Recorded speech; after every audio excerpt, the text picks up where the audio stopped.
वंदे मातरम दोस्तों, वाक्षी के समृद्ध भारत विजन के अंतर्गत मैं वरुण कुमार आपका हार्दिक अभिनंदन करता हूं।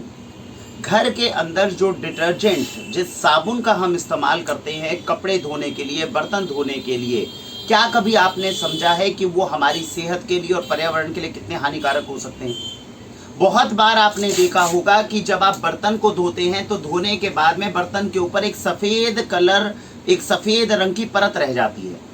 क्या कभी हमने सोचा कि जब हमने बर्तन को धो दिया है तो धोने के बाद ये सफ़ेद रंग की केमिकल जैसी परत किसकी है? वो केमिकल जैसी परत होती है फॉस्फेट्स की। अब सोचिए, खाना जिसको हम खा रहे थे, जो हमारे शरीर के लिए नुकसानदायक नहीं था, उसको धोया हमने उस केमिकल से, जो केमिकल अगर खा लें तो अंदर पॉइजनिंग हो सकती है, और बर्तन के ऊपर वो केमिकल जाते जाते अपने एक लेयर छोड़कर गया। दोबारा जब आप उस बर्तन में खाना खाएंगे तो वो केमिकल फॉस्फेट जो है आपके शरीर के अंदर जाएगा और आपको नुकसान करेगा। इसी प्रकार से जब आप कपड़े धोते हैं तो उसमें सोडियम लोराइल सल्फेट कपड़ों के अंदर रह जाता है, जो शरीर के अंदर, शरीर के संपर्क में आता है और स्किन एलर्जी का कारण बन सकता है। इसी तरीके से जब आप अपने घर के फर्श को धोते हैं, फ्लोर क्लीनर्स का इस्तेमाल करते हैं। आजकल आपने सुना होगा वेज और फ्रूट, इनको वॉश करने की एक नई मार्केट शुरू हुई है। यानी कि पहले तो सब्जियों के अंदर केमिकल्स डालिए और फिर उसके बाद में वेज और फ्रूट वॉश लेकर आइए, ताकि ये केमिकल और पेस्टिसाइड आप हटा सकें। जिस वेज और फ्रूट वॉश को दोबारा लेकर आएंगे वो अपने आप में केमिकल है। केमिकल को हटाने के लिए केमिकल का उपयोग आखिर हम कब तक करते रहेंगे? इसका सबसे बड़ा जो दुष्प्रभाव होता है वो ये होता है, इन केमिकल्स का जब आप इस्तेमाल करते हैं, जिस चीज पर करते हैं उस पर इनका रेसिड्यू रह जाता है, जो वापस शरीर के या तो संपर्क में आता है या शरीर में अंदर इंजेस्ट होता है। और अगर आप उसे पानी से धोकर बहा भी देते हैं तब भी ये हमारी नदियों और नालों में जाता है। इसीलिए आपके पास में वीडियो किस चीज की आती है कि सब्जी वाला अपना पालक और अपना मूली इन सीवेज और गटर के पानी में धोता है तो वो चमकते हैं। क्यों चमकते हैं? गटर के पानी में और गंदे दूषित पानी में मूली धोने के बाद में चमक कैसे जाती है? क्योंकि हमारे घर से निकले हुए यही केमिकल्स उन नदियों और नालों का हिस्सा बनते हैं और आपकी सब्जियों को इन्हीं डिटर्जेंट में धोकर वापस वो सब्जियां आपको खिलाई जाती हैं। अब समस्या ये कि जो हमारे लिए नुकसानदायक है, जो हमारे पर्यावरण के लिए नुकसानदायक है, ये जानते बूझते मजबूरी के अंदर या विज्ञापनों की दौड़ में आगे बढ़ते हुए हमने एक ऐसी मार्केट को जन्म दे दिया जो कल को हमारे बच्चों के अंदर ही जहर का सबसे बड़ा कारण बन रही। तो अगर हम तर्क की शक्ति से सोचे, लॉजिकली अगर सोचे, तो इसका सॉल्यूशन क्या है? क्या कोई ऐसा तरीका है जिससे हम अपने घर के अंदअंदर होने वाले इस भयंकर केमिकल के इस्तेमाल को कम कर सकें? तो इसका सॉल्यूशन है, अगर बौद्धिक रूप से हम सोचें, थोड़ा सा दिमाग लगाएं, तो आज से 50-60 साल पहले भी कपड़े भी धोए जाते थे, बर्तन भी धोए जाते थे, लेकिन उस समय ये केमिकल्स नहीं थे। ये केमिकल्स आने शुरू हुए जब विज्ञापन का दौर शुरू हुआ। तो अब समझते हैं कि नेचुरल ऐसी कौन सी चीज़ें हैं जो इस वक्त मार्केट में उपलब्ध हैं, जो हम अपने घर में लेकर आ सकते हैं, जिनसे बर्तन धोए जा सकते हैं, जिनसे फर्श को क्लीन किया जा सकता है, बच्चों के कपड़े धोए जा सकते हैं, अपने कपड़े धोए जा सकते हैं, और इन सारी चीज़ों को धोने में किसी भी तरह के केमिकल का इस्तेमाल नहीं होता। मेरे दाईं तरफ जो आप देख रहे हैं, ये जिस कंपनी ने, एक एनजीओ है जिसने बनाया है, और इसके पीछे के कॉन्सेप्ट को समझिएगा, किस तरीके से बुद्धि को लगाकर बनाया गया और बेहतरीन रिजल्ट इसके साथ में हमें मिल सकते हैं।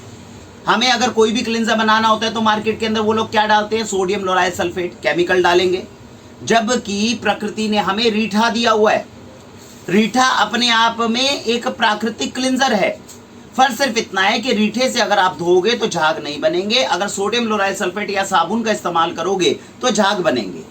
झाग ज़्यादा बनते हैं, उस झाग को धोने के लिए आपको पानी भी ज़्यादा इस्तेमाल करना पड़ता है, और इसीलिए सोडियम लोराइल सल्फेट आपके कपड़ों के अंदर और बर्तन वालों के अंदर वापस रह जाता है, उसकी परत रह जाती है। तो ये जो दाईं तरफ आप जितने क्लींजर देख रहे हैं, इसमें 4 तरह के क्लींजर्स जो थे एनजीओ ने बनाए, इनका लिंक मैं आपको डिस्क्रिप्शन में दे रहा हूँ। समझिए कि जो बनाने वाले लोग हैं, जो छोटे सेटअप के अंदर दिमाग लगाकर लगाते हैं, बनाते हैं, वो लोग कौन है, उसमें हमने पूरी कंपनी का डिस्क्रिप्शन दिया है। तो वहां पर वो वीडियो लिंक देखेंगे तो आपको उनका परिचय करवाया जाएगा, गौरव जी का, जिन्होंने इस प्रोजेक्ट को जो है आगे हेड किया।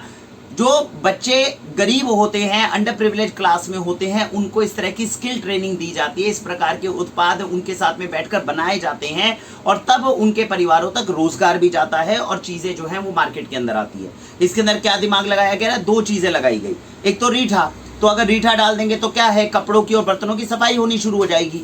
और दूसरी इंपॉर्टेंट चीज इन्होंने क्या डाली, इन्होंने फूलों को, पत्तियों को, फलों के छिलकों को इकट्ठा किया। अब इन फलों के छिलकों को इकट्ठा करोगे और अगर इसको सड़ाने के लिए, फर्मेंट के लिए, करने के लिए छोड़ दोगे तो 3 महीने के अंदर अंदर बनता है इससे नेचुरल सिरका। और ये जो नेचुरल सिरका बनता है ये आपके कपड़ों को धोने में और बर्तनों को धोने में मदद करता है। अब 2 ही चीजें केवल डाली गई, एक रीठा और एक फूलों से बना हुआ बायो एंजाइम। जो मैं सिरके की बात कर रहा हूं, नेचुरल सिरके की, इसको बोलते हैं बायो एंजाइम। और ये बायो एंजाइम हमारे शरीर के लिए और प्रकृति के लिए बेहद लाभदायक है। तो रीठा और बायो एंजाइम के साथ में तैयार हो गई ये राइट साइड की चीज है, जिसके अंदर सबसे पहले आपके पास में क्या आया, लॉन्ड्री डिटर्जेंट आया, कपड़े धोने के लिए। 1 किलो अगर कपड़े हैं तो इसका 1 ढक्कन आप डाल दीजिए, चाहे मशीन में डाल दीजिए, चाहे बाल्टी में डाल दीजिए, वो उसको धोने के लिए पर्याप्त है। इससे आपके कपड़ों का फैब्रिक नहीं टूटेगा, बहुत ज्यादा कपड़ों को डैमेज नहीं होगा, पहली बात, क्योंकि नेचुरल चीज है, केमिकल नहीं है। ऊपर से पीछे कोई ऐसी लेयर नहीं रहेगी जो स्किन के ऊपर एलर्जी करे। जब आप कपड़ों को धोकर निकालेंगे, जो पानी बचा हुआ है उसको पौधों तक में डाल सकते हैं, पौधों को ग्रो करने में मदद करेगा, इतना सेफ है। तो नेचुरल प्राकृतिक लॉन्ड्री डिटर्जेंट जो है वो हमारा तैयार हो गया। इसी प्रकार से अगर आप ये देखेंगे, ये बेबी क्लोथ क्लीनर, छोटे छोटे बच्चे हैं, पहले दिन से बच्चों के ऊपर जो साबुन इस्तेमाल करते हैं, जो उनके कपड़े धोने के लिए केमिकल इस्तेमाल करते हैं, वो शरीर पे जाके स्किन एलर्जी करते हैं। कॉटन की जगह हम बच्चों को सिंथेटिक कपड़े पहना रहे हैं। छोड़िए इन चीजों को, बाहर निकलिए। ये जो इन्होंने इसी तरह रीठा और बायो एंजाइम से बनाया, बच्चों के कपड़ों को धोने के लिए पर्याप्त है, जो बच्चों के कपड़ों को साफ कर सकता है। इसी तरीके से 1 किलो कपड़े के अंदर 1 ढक्कन लगेगा। यहां पर आ गया आपके पास में फ्लोर क्लीनर। ये है फ्लोर क्लीनर, फर्श को साफ करने के लिए। आपकी 20 लीटर की बाल्टी है, 1 ढक्कन या 2 ढक्कन पर्याप्त है। इतना डालने के बाद में फ्लोर को क्लीन करिए। कल को अगर कोई चीज गिरती भी है और अगर उठाते हैं तो वो जो नीचे फर्श के ऊपर कोई केमिकल की परत नहीं है जो किसी भी खाने के साथ में लगे और नुकसान कर सके। तो ये भी एक चीज है जो फ्लोर क्लीनर के साथ आती है। और जैसा मैंने बताया, जो बचा हुआ पानी है उसको पौधों तक में डाल सकते हो, इतना सुरक्षित है। और ये अंत में वेज एंड फ्रूट वॉश।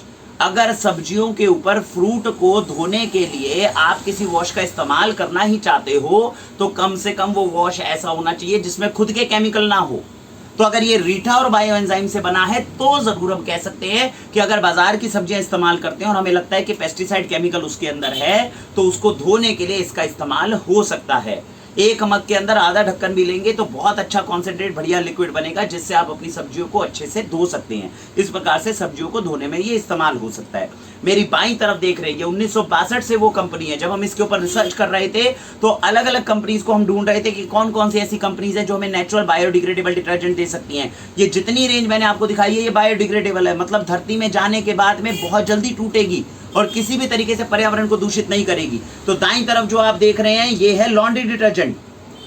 तो लॉन्ड्री डिटर्जेंट के अंदर अगर इसका पूरा ढक्कन पूरी की पूरी बड़ी मशीन में डाल दिया जाए तो एक बार के कपड़े धोने के लिए मात्र 1 ढक्कन ही काफी है, इससे ज्यादा की जरूरत नहीं पड़ेगी। तो इससे आप अंदाजा लगा सकते हैं कि कितना कॉन्सेंट्रेट है। जिस प्रकार से ये बना हुआ है रीठा से, जिस प्रकार से ये बना हुआ है बायो एंजाइम से, उसी प्रकार से ये बना हुआ है नारियल के गूदे को फर्मेंट करने के बाद में। कोकोनट के साथ में ये चीजें जो है बनी हुई है और 100% बायोडिग्रेडेबल है। इसी प्रकार से मेरी बाईं तरफ आप देख रहे हो ये ऑल पर्पस क्लीनर है, मल्टीपर्पस क्लीनर है। अगर इसके आधे ढक्कन को आप 1 ढक्कन को या आधे ढक्कन को 5 लीटर के अंदर भी डाल देंगे, 1 लीटर में थोड़ी सी मात्रा इसकी डाल देंगे तो आप अपने घर के अंदर सब जगह पे स्प्रे कर सकते हैं और हर चीज को साफ कर सकते हैं। तो इस प्रकार से मल्टीपर्पज क्लीनर है, शीशे को साफ करना या किसी तरह से। एक और वेरिएंट इसका आता है जो अभी हमारे पास में कल ही खत्म हुआ है, लेकिन इसका एक और वेरिएंट आता है जो बर्तन धोने में इस्तेमाल होता है। बर्तन धोने की एक और विधि भी बहुत अच्छी बताई जा सकती है। इसी तरह की बॉटल है, आपका जो सिंक होता है, अगर उस सिंक को बंद करने की व्यवस्था, अच्छे से साफ करिए सिंक को साफ करने के बाद में, उसके बाद में आपने वो बंद कर दिया सिंक को, अब उसके अंदर मात्र इसका आधा ढक्कन डालिए, पूरे सिंक को 5 लीटर को भर दीजिए। इस पानी से जो आप बर्तन वॉश करेंगे आपके बर्तन बहुत अच्छे वॉश होंगे और ये पानी जैसा मैंने बताया वापस आप पौधों में भी डाल देंगे तो इतना सेफ है। नहीं तो क्या चीज के लिए इस्तेमाल करना चाहिए, फर्श को धोने के लिए उस बर्तन को, वो पानी को जो है इस्तेमाल करिए। जितनी ज्यादा बचत से, समझदारी से हम अपने घर के अंदर डिटर्जेंट्स का इस्तेमाल करेंगे उतना हमारे बच्चों के लिए और पर्यावरण के लिए सुरक्षित होने वाला है। तो मेरी आपसे हाथ जोड़कर विनती है, हम सब लोग जो समझदारी से सोच रहे हैं, ऑर्गेनिक वे ऑफ लिविंग को अपना रहे हैं, इस प्रकार के उत्पादों को हमें समर्थन देना चाहिए और अपने घर में लाना चाहिए और इनका इस्तेमाल करके अपने बच्चों की सुरक्षा भी और पर्यावरण की सुरक्षा दोनों का दायित्व लेते हुए समाज और राष्ट्र कल्याण की तरफ हमें आगे बढ़ना चाहिए। इसी के साथ भारत वंदे मातरम।